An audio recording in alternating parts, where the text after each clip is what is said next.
Hola mis maestros, mis maestras, mis compañeritos que están en el proceso de llegar a la docencia. Les saludo con gusto en este podcast reflexivo sobre la evaluación docente. Un tema fundamental, importante, complejo, pero determinante, porque gracias a esta evaluación docente, un maestro puede mejorar o arruinar la vida de sus alumnos. Bienvenidos a este podcast, espero que les guste, que les resulte interesante y desde mi experiencia profesional quiero compartirles esta reflexión acerca de la evaluación docente. Pero ya entrando en materia, nos podemos preguntar, ¿qué es la evaluación docente? ¿Es solamente un proceso para supervisar el cumplimiento de nuestras funciones? ¿O constituye una oportunidad para aprender, reflexionar y mejorar nuestra práctica educativa? Desde mi perspectiva, puedo comentarles que considero que la evaluación docente es un proceso continuo, sistemático, integral y formativo, que va a permitir valorar el desempeño profesional mediante la obtención de evidencias, la reflexión crítica y la retroalimentación. Todo con el propósito de fortalecer la enseñanza y favorecer mejores aprendizajes en los estudiantes. La evaluación, cuando se emplea y es realizada de manera ética y constructiva, no debe tener como finalidad señalar errores o descalificar al docente, sino por el contrario, es para que reconozcamos fortalezas, identificar áreas de oportunidad y orientar procesos de mejora. Mi nombre es Selfa María Gómez Texta, soy docente de educación básica en el nivel primaria y soy licenciada en educación primaria y actualmente me encuentro en proceso de concluir mis estudios de maestría en docencia. La decisión de estudiar una maestría la asumí de manera consciente y comprometida con la finalidad de enriquecer mi práctica profesional y ofrecer a mis alumnos experiencias de aprendizajes cada vez más significativas. A lo largo de mi experiencia ya de 23 años en la docencia, he vivido infinidad de situaciones en relación con los procesos de evaluación. He estado trabajando en cuatro diferentes escuelas. En la primera de ellas, laboré como maestra unidocente, una escuela rural, en la cual nunca recibí una evaluación por parte de alguna autoridad educativa. Al ser la única maestra, todo el funcionamiento de la institución dependía de mí. La enseñanza, la organización administrativa, la gestión escolar y la atención a la comunidad. Esta realidad me llevó a desarrollar un proceso constante de autoevaluación y reflexión personal. Si la escuela avanzaba o presentaba dificultades, la principal responsable y única era yo. Por ello, procuraba analizar mis acciones, reconocer mis aciertos y replantear aquello que era necesario mejorar, desde mi perspectiva. En la segunda institución donde trabajé, recibí visitas de asesores técnicos pedagógicos. Durante dichas visitas se realizaban registros y observaciones. Sin embargo, nunca recibí una retroalimentación que me permitiera conocer mis fortalezas o yo poder identificar áreas de oportunidad. Percibí estas acciones más como un cumplimiento administrativo que como un verdadero acompañamiento pedagógico. Mi tercera experiencia fue en una escuela ya aquí en Atoya de Álvarez, donde resido. Ahí laboré y viví un proceso sistemático de evaluación docente, pero tampoco fue uno bueno. En la tercera escuela donde laboré tampoco existió un proceso sistemático de evaluación. Las autoridades revisaban y firmaban las planeaciones y cuando acudía el supervisor o el asesor técnico pedagógico, su permanencia en las aulas era breve y sin un análisis posterior que favoreciera el crecimiento profesional. Felizmente, en la institución donde me desempeño, cuento con libertad de cátedra. El director centra su atención principalmente en los resultados. Sin embargo, durante los consejos técnicos escolares, nos invita constantemente a innovar, a formar alumnos para la vida y ejercer nuestra profesión con amor, con ética, con responsabilidad y sobre todo con mucho compromiso.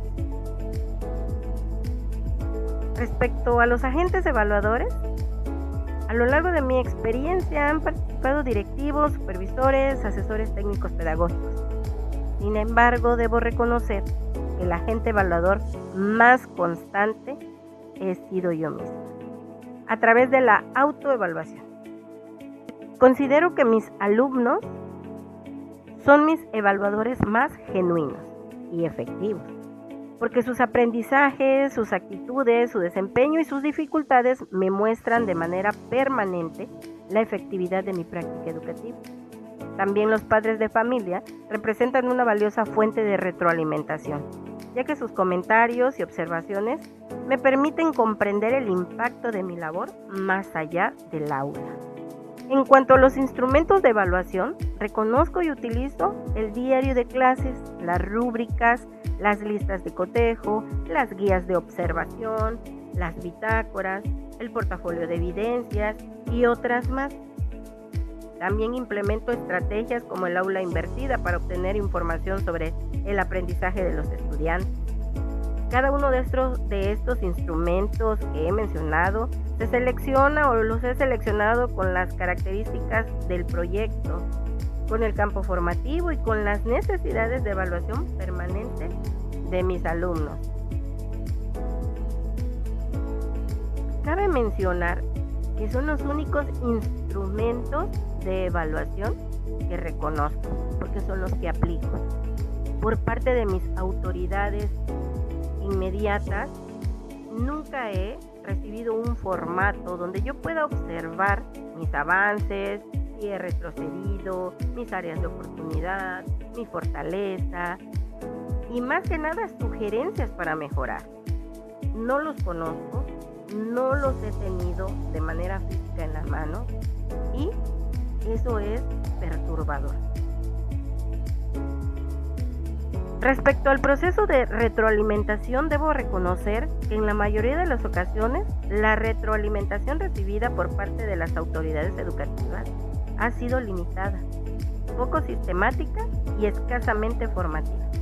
En algunos casos únicamente se realizaron observaciones o revisiones de documentos sin ofrecer orientaciones específicas para yo poder mejorar mi práctica docente. Esta situación me ha hecho comprender la importancia de la retroalimentación como un proceso que debe ser claro, oportuno, respetuoso y orientado al aprendizaje profesional. Y me pregunto, si un maestro lo aplica en clase, ¿por qué no recibir lo mismo? Porque el propósito de nosotros los maestros dentro del aula es precisamente retroalimentar para enriquecer la construcción de las habilidades de nuestros alumnos. ¿Por qué nuestras autoridades no se preocupan para que nosotros también mejoremos en este aspecto? A pesar de todo lo que yo considero negativo con respecto a la evaluación a mi práctica docente, debo reconocer que estas experiencias han impactado significativamente en mí. La ausencia de procesos formales de acompañamiento me ha llevado a desarrollar una actitud permanente de reflexión y de autoevaluación.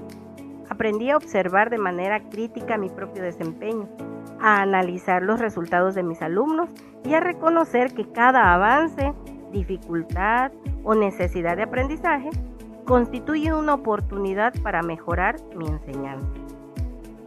Entre las mejoras logradas puedo mencionarles el fortalecimiento de mis procesos de evaluación, la implementación de estrategias más innovadoras, el uso de diversos instrumentos para obtener evidencias de aprendizaje y una mayor disposición para analizar críticamente mi práctica.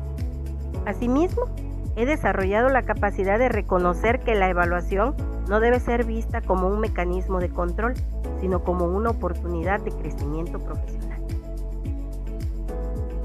Todo esto me ha llevado a la reflexión de tomar compromisos de mejora, he asumido la responsabilidad de mantenerme en constante actualización, fortalecer mis competencias profesionales, innovar en mis estrategias de enseñanza, perfeccionar mis procesos de evaluación y continuar desarrollando una actitud permanente de reflexión y autoevaluación. Precisamente por esta convicción decidí cursar la maestría en docencia, con el proceso de reconstruir saberes, enriquecer mis conocimientos y brindar a mis alumnos aprendizajes más significativos y permanentes. Finalmente, considero que la evaluación docente debe transformarse en un verdadero proceso de acompañamiento profesional. Mi propuesta de mejora consiste en implementar evaluaciones continuas, sistemáticas, humanas y formativas, todas sustentadas en criterios claramente definidos y acompañadas de procesos de retroalimentación permanente. Asimismo, considero necesario fortalecer la observación entre pares, promover espacios de diálogo profesional y diseñar planes de mejora individualizados que permitan al docente reconocer sus fortalezas y atender sus áreas de oportunidad. Estoy convencida de que todo docente necesita ser observado, acompañado, porque existen aspectos de nuestra práctica docente que nosotros mismos no alcanzamos a percibir. Sin embargo, también creo firmemente que la evaluación solo tiene sentido cuando se convierte en una oportunidad de crecimiento y de aprendizaje profesional. Nunca cuando se utiliza para desmotivar, para minimizar o para descalificar. La evaluación es un tema complejo, pero necesario. La objetividad debe de estar presente siempre. Evaluar para mejorar, evaluar para acompañar, evaluar para crecer, evaluar para reflexionar, evaluar para transformar. Ese es, desde mi punto de vista, el verdadero sentido de la evaluación docente. La evaluación, un tema complejo, necesario y fundamental para fortalecer el crecimiento de nuestros alumnos. Muchas gracias por escuchar este podcast. Sean ustedes evaluadores de sí mismos, sean ustedes la herramienta que permita que sus alumnos triunfen en la vida. Muchas gracias y nos vemos en el próximo podcast. Hasta pronto.